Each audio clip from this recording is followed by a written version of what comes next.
All right, so tell me what you heard back home over Epstein during the recess. People want these files released. I mean, look, it's not the biggest issue in the country. It's taxes, jobs, the economy. Those are always the big issues. But you really can't solve any of that if this place is corrupt. What do you mean if this place is corrupt? Well, I mean, if they're going to cover up for rich and powerful and politically connected people, which is still what is happening right now here. And that's why I'm bringing this discharge petition today. What do you think of these files that were released by the Justice Department, sending it to the Oversight Committee? And why does that not satisfy you? Those are curated by the Justice Department. They're releasing what they want to release, and 97% of it is already in the public domain, what they've been releasing.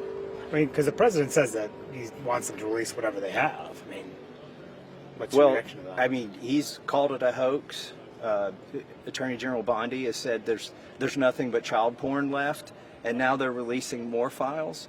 So I would like to see the Attorney General out there talking about what they're releasing to the Oversight Committee. And it also, I mean, I really appreciate that James Comer is doing this, but it looks like they've couched it as an investigation of the investigators. Like they're looking to see if the DOJ did a good investigation. They're not looking for the obvious thing, which is they're the co-conspirators and customers of Jeffrey Epstein that need to be found out. So you don't think this House Oversight investigation the scope is wide enough? It's not wide enough. And then the resolution that the Speaker's going to have us vote on today, I was flattered to see that 3 pages of it were lifted directly from my legislation, originally written in my office. But the problem is they politely encourage the DOJ to comply in the resolution that we're going to vote on, and they require the release of all materials in the possession of the Oversight Committee, not in the possession of the DOJ.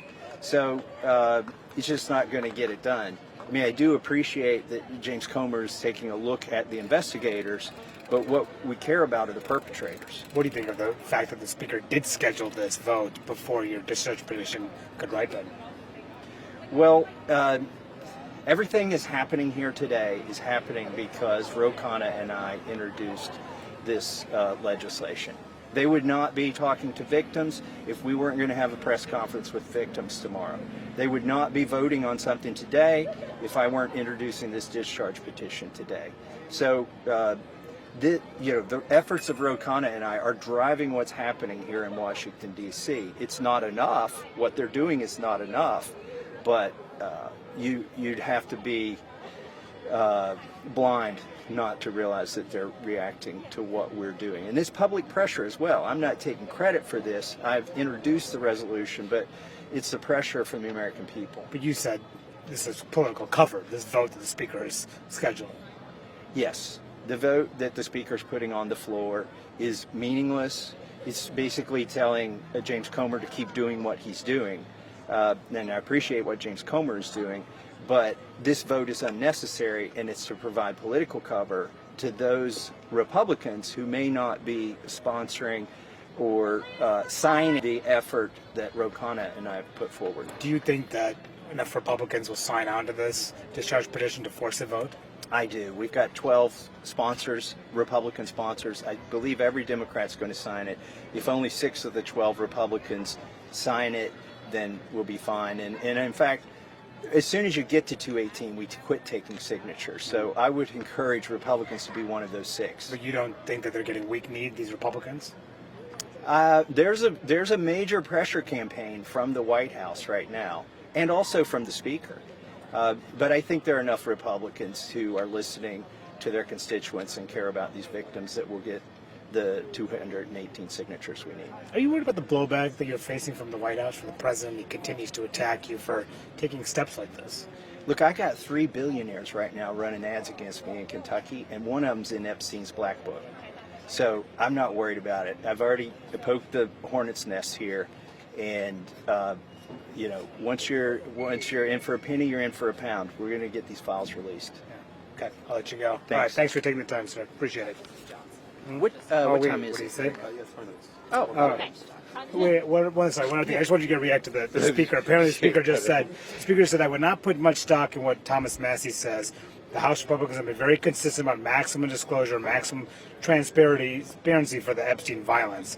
We had to do it in a way that would protect the innocent victims of these horrific crimes. What do you say to him? He said, I wouldn't put much stock in what Thomas Massie is saying. Well, I recognize several of his straw man arguments in there. One, he's saying we got to protect the victims. Well, 10 of the victims are going to be here tomorrow in a press conference to motivate the release of these files through this legislative effort that Ro Khanna and I are leading. So he can't say that he's protecting the victims and I'm not. He also can't pretend that the DOJ isn't curating the release of what they want to release. And he also can't pretend that what he's put on the floor here for a vote is binding in any way. Okay, appreciate it. Thanks. Thank you.